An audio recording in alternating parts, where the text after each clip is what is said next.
पापा मुझे बचा लो, ये लोग मुझे जिंदा नहीं छोड़ेंगे। ये किसी हॉरर मूवी का सीन नहीं है। ये कहानी है उस 24 साल के इंजीनियर की जो इंडिया से विदेश निकला था एक हाई पेइंग आईटी जॉब करने, लेकिन फंस गया एक ऐसे दलदल में जहां से बचना शायद नामुमकिन।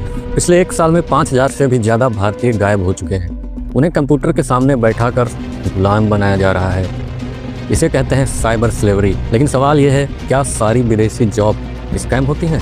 तो जवाब है नहीं। इंडिया के काफ़ी यूथ बाहर जाके लाखों कमा रहे हैं, लेकिन कुछ ऐसी जॉब्स हैं जिनके स्कैम में आप फंस सकते हैं। तो आज की इस वीडियो में इस फ्रॉड को हम एक्सपोज करेंगे और आपको बताएंगे कि आप कैसे समझ सकते हैं कि ये आपके लिए अपॉर्चुनिटी सही है या एक स्कैम। कहानी शुरू होती है लिंक्डइन पर एक नोटिफिकेशन से या एक मैसेज से या व्हाट्सएप पे मैसेज से या इंस्टाग्राम पे मैसेज से, जहाँ पे आपको बताया जाएगा कि जिस भी फील्ड में आप इस समय काम कर रहे हैं उस फील्ड में एक आसान सी जॉब आपको ऑफ़र की जाएगी। बाकायदा इंटरव्यू भी होगा, आसान से सवाल पूछेंगे, आपका सिलेक्शन हो जाएगा और अगले दिन ऑफ़र लेटर आपके हाथ में। और सैलरी 1500 से $1000, मतलब 1 से 1.5 lakh Indian rupees per month. Flight, visa, रहना खाना बताएंगे, सब आपको फ्री मिलेगा।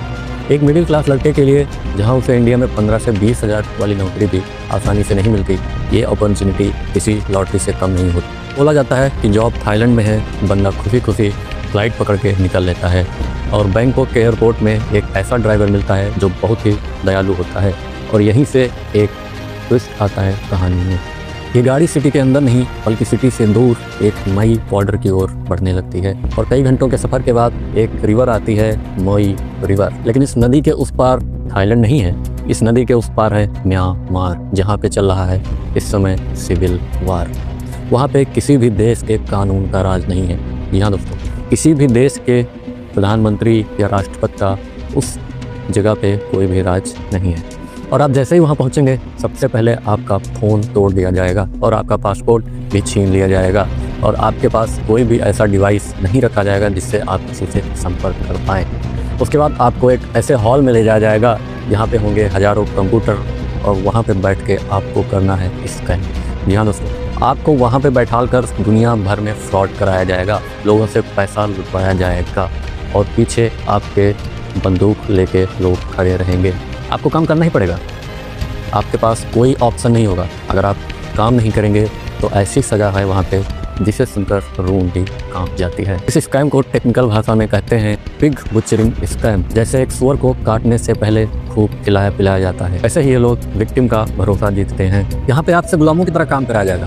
आपको फेक आईडीज दी जाएंगी, लड़कियों की, आदमियों की, बिजनेसमैन की, जिससे आप अमेरिकन और इंडियंस के साथ प्यार भरी बातें करके, दोस्ती करके और फिर उन्हें फेक तो ऐप्स में इन्वेस्ट करने के लिए मनाते हैं। और अगर कोई काम करने के लिए मना करे तो उनको टॉर्चर किया जाता है। जी हाँ, उनको टॉर्चर किया जाता है। आपको करंट का झटका दिया जा सकता है, आपको भूखा रखा जा सकता है और आपको मारा भी जा सकता है। लेकिन अब आप सोचेंगे कि पुलिस क्या कर रही है, प्रशासन क्या कर रहा है, सरकारें क्या कर रही हैं?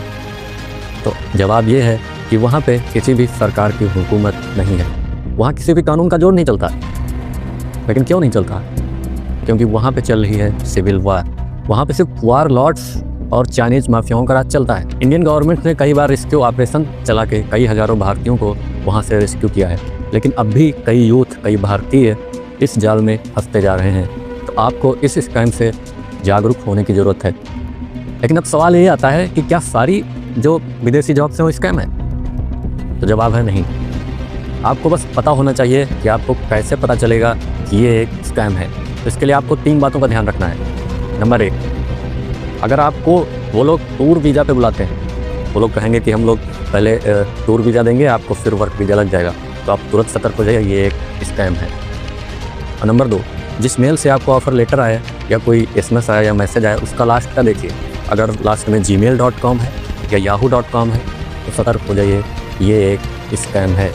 नंबर 3, उनसे बोलिए हमें एक ऑफ़िस का लोकेशन भेज दीजिए, तो आप ऑफ़िस का लोकेशन चेक कर सकते हैं। अगर वो म्यांमार के बॉर्डर के आसपास का है तो आप तुरंत सतर्क हो जाइए। ये वीडियोज़ मैंने व्यूज़ के लिए नहीं बनाई है, बल्कि इसलिए बनाई है ताकि आप सतर्क हो सकें, क्योंकि इंडिया में काफ़ी यूथ बेरोज़गार हैं और इस जाल में फंसते जाते हैं। उनको लगता है हमारे लिए बहुत अच्छी अपॉर्चुनिटी है, लेकिन वो जाल में फंसते चले जाते हैं। तो ये अब आपकी जिम्मेदारी है, आप अपने दोस्तों और रिश्तेदारों के साथ इसको शेयर करिए और उनको सतर्क करिए, क्योंकि हो सकता है वो भी किसी ऐसे ऑफ़र लेटर के झांसे में फंस रहे हों, क्योंकि सवाल सिर्फ पैसे का नहीं, जिंदगी का।